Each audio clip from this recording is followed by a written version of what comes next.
आज मी तुम्हाला सांगते एक सिक्रेट गोष्ट आहे। आता साहेब काय सांगतील आणि काय विचार करतील याचा अंदाजच नाही लावू शकत।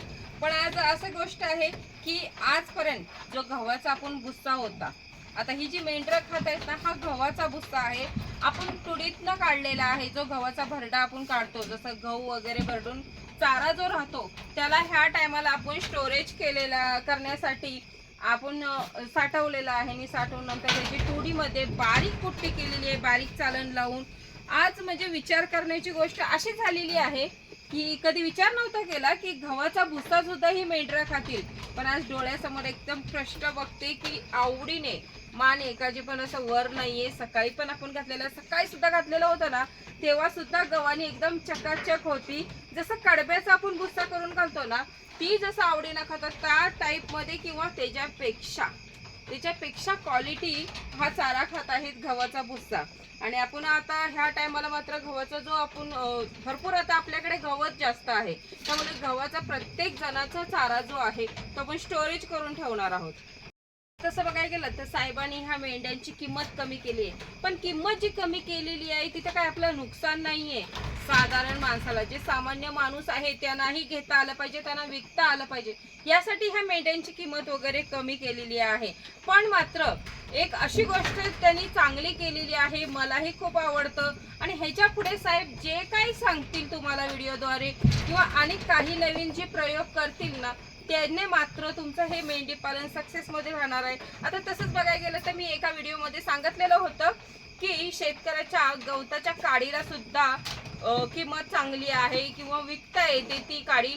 पण मात्र जी लोकांना माहित नव्हतं आजपर्यंत शेतकऱ्यांना की आपली गवताची काडीला सुद्धा किंमत आहे, तीही विकता येते, तिचाही रेट चांगला आहे, हे जे आजपर्यंत शेतकऱ्यांना माहित नव्हतं ना, ते आता माहित पडणार आहे। विचार करा, आजपर्यंत ह्या गव्हाचा जो भुस्सा होता तो आपण पेटवून देत होतो, पण त्याच गव्हाच्या भुस्साचा आज अशा प्रकारे आपला वापर करतोय आपण।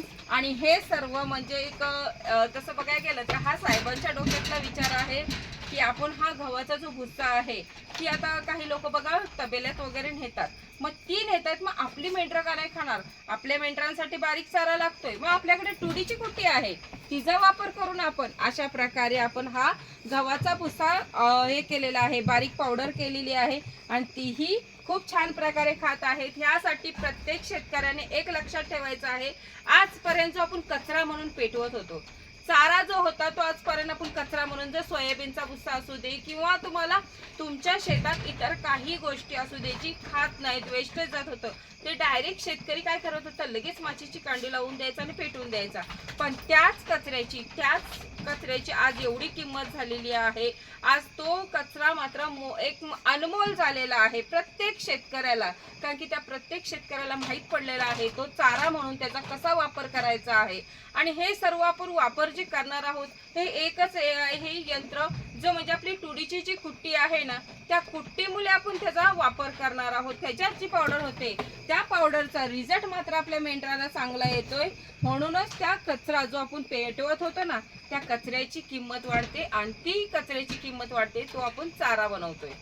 एक गोष्ट तुम्हाला सांगते, आता तसं बघायला गेलं तर जो आपला हा गव्हाचा चारा आहे, असं होतं म्हणजे एवढा काही दर्जा वगैरे नाहीये चाऱ्याचा, आपण हा ना सहज म्हणजे आपल्या इकडे सहज जसं भरडलं तसं लगेच पेटवून देत होतो, त्याला काही व्हॅल्यूच नव्हती। पण आता तसं बघायला गेलं तर हा जो चारा आहे आता आमच्या इकडे बघितला तर 6-7 रुपये किलो, 6-7 रुपयाने जात आहे। आणि सहसा कोण विकायला मागतच नाही, डायरेक्ट जसं भरडलं की पेटवून देत होते, त्याला व्हॅल्यूच नव्हती काही।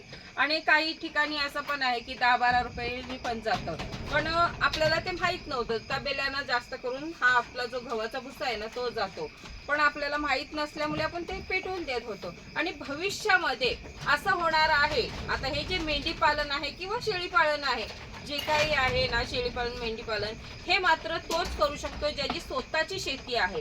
कारण की आपण जे आता चारा वापरतोय, हे जी पावडर टाईप मध्ये चारा वापरतोय, विचार करा आज कधी कोणी विचार नव्हता केला की मेंढ्या गव्हाचा चारा एवढ्या चांगल्या प्रकारे खातील म्हणून, पण आता ही खात आहेत आपल्या समोर। आणि शेळ्या सुद्धा पावडर जी करतो आपण ते सुद्धा खात आहेत, तेही आपल्याला माहित पडलेलं आहे की शेळ्या सुद्धा खात आहेत। मग ह्यासाठीच जो शेतकऱ्याकडे जास्त शेती आहे किंवा शेती स्वतःची आहे आणि तो शेतीत तो आपला चारा पिकवू शकतो, तोच मात्र ह्या मेंढी पालनात, शेळी पालनात सक्सेस राहणार आहे पुढे. कारण की मात्र असं होणार आहे की ज्या प्रकारे आता हे चाऱ्याचा आपण उपयोग करतोय, ज्या प्रकारे लोकांना माहीत पडलेला आहे आपल्याला कुठल्या प्रकारचा जो आपण कचरा म्हणून पेटवत होतो, तो चारा मात्र आता आपल्याला वापरण्यात येत आहे.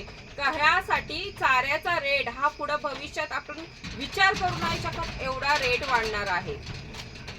बघू शकता, मी सांगितलं होतं ना, ही मेंढरं काही खातात.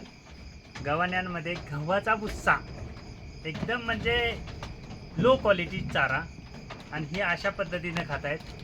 कुठलंच मेंढरू किंवा कुठलंच पिल्लं किंवा कुठलीच मेंढी खुराकासाठी धावणार नाही, पण त्या चाऱ्यासाठी धावल. कधी पण तुम्ही जर कंटिन्यू त्याला बारीक चारा देत असाल, म्हणजे कायम बारीक चारा, तर 100% ते खुराकापेक्षा ना चारा कधी टाकताय आणि चारा कधी खातो ह्याच्यासाठी भांडणार. आणि एकाही गव्हाणीतलं हा भाई जर डॉन सोडला ना, तर एकाही मादीचं मुंडकी म्हणजे मुंडी जी आहे ना वर निघणार नाही. आणि ह्याचं काय आहे, ह्याला वाटते मी इथं आलोय ना, ह्याला मी सोडेन अशी त्याची इच्छा आहे, म्हणून तो नाचतोय. नाहीतर एकाही प्राण्याची मुंडी गव्हाणीतनं वर निघणार नाही. अशा प्रकारे चारा खातायत. आणि ह्या पिल्लांचं तर काय तुम्ही विचारच करू शकत नाही.